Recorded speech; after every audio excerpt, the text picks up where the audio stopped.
Kuna nafasi ya kazi ya ofisini mjini. Yule mtu kashafika. Upo nyumbani nimlete? Hatimaye nimemaliza chuo. Najisikia furaha sana. Sasa nataka kutafuta kazi nimsaidie mama. Amina alikuwa na ndoto kubwa ya kubadilisha maisha ya familia yake. Nitapambana mpaka nifanikishe ndoto zangu. Hello auntie, shikamoo. Marahaba Amina. Kuna nafasi ya kazi ya ofisini mjini. Kweli auntie? Asante sana. Fanya uje kabla nafasi haijachukuliwa. Asante Mungu, kazi nimepata. Nitaenda mjini kufanya kazi kwa bidii. Naomba nikopeshe nauli kidogo, nikianza kazi nitairudisha. Hakuna shida mwanangu. Asante sana kwa kuniamini. Safari mpya ya maisha yake ilianza siku hiyo, bila kujua kazi itakuwa ya aina gani.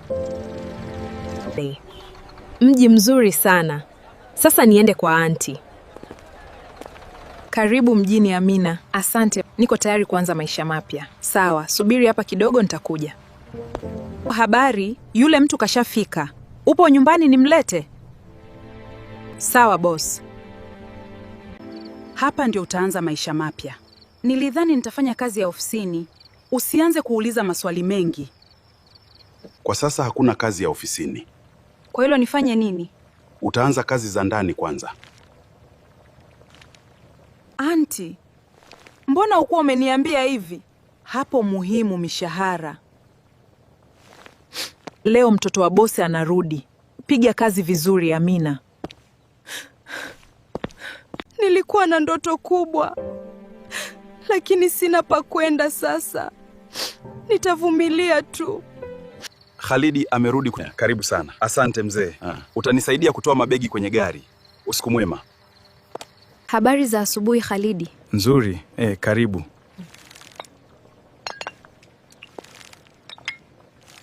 Khalidi, huyu anaitwa Amina. Amina?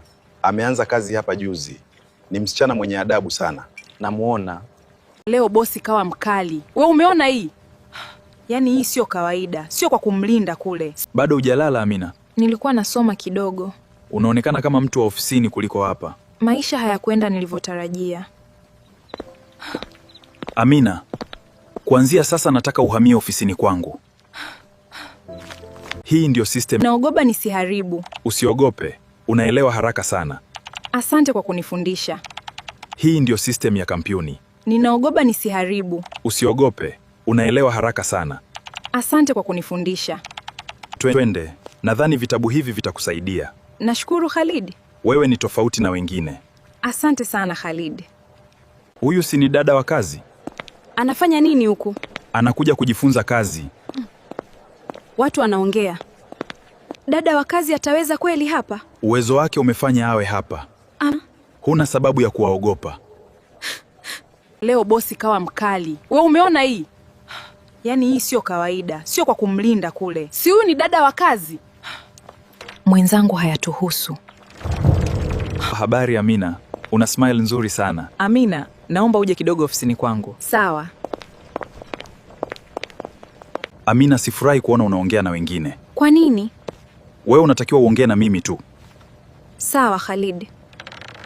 Heshima na moyo safi vinaweza kukupeleka mbali. Nilijua ujala vizuri leo, nikakuletea chakula. Asante Amina. Wewe unajali hata vitu vidogo. Ni kawaida tu. Hapana, si kawaida kwa kila mtu. Huyu msichana ana nidhamu sana. Wasichana wa heshima siku hizi ni wachache. Haya, nasubiri habari njema. Bado siamini maisha yangu yamebadilika hivi. Maisha yako yalibadilika kwa sababu kuacha kupambana. Watu wengi walinidharau. Mimi niliona thamani yako tangu mwanzo. Kumbe kweli unaweza kufika mbali. Ndiyo auntie. Nilichotaka tu ilikuwa nafasi. Naahidi kukuheshimu maisha yote. Mimi pia Khalid, nitakupenda milele. Hongereni vijana wangu. Hatimaye Khalidi umeoa. Sasa moyo wangu umepata amani. Karibu Madam Amina. Heshima na moyo safi vinaweza kukupeleka mbali kuliko dharau.